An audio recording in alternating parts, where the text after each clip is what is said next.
It's time for your weekly dose of sparkle. So contacts, right? It's all about who you know. Life is all about who you know. And it always makes me laugh when somebody says, well, do you have the right contacts? Are you in that industry? Any PR person has the contacts. In today's world, you have access to databases with 5,000 contacts.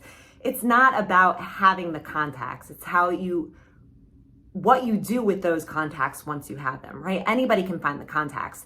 When I first started doing this in the Stone Age, there was no Muckrack, there was no Cision. You couldn't just log into a database and find journalists. You actually had to do it all by hand. I used to walk down Fifth Avenue to the nearest newsstand in Manhattan and buy all the magazines on the rack and literally open up the mastheads, which are actually now going away and disappearing within print magazines. But I used to go line by line and just hand write into an Excel spreadsheet the name of the journalists that I was trying to go after when I was working in the fashion industry. I didn't have any of those contacts when I started, but I reached out to them one by one and started building a relationship over time and became that trusted person that they could go to.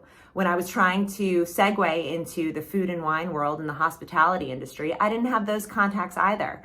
I remember walking into a meeting one day and the director of a food and wine festival had said to me, here's an article. I would love these journalists to come to our food and wine festival, and literally handed me a newspaper article from these journalists that he'd never met before. I certainly didn't know who they were, but he wanted them. And so I went home and I found those journalists.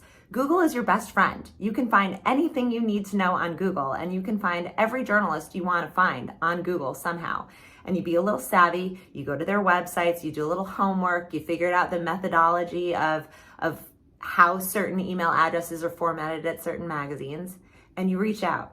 You don't have to have the contacts. You can find the contacts. It's what you do with those email addresses and those phone numbers once you have the contacts. That's the most important thing that you can do. So don't get so hung up on the fact that I don't have the right contacts, okay? Nobody does when they start out, but you can find them. And again, when all else fails, Google, Google, Google.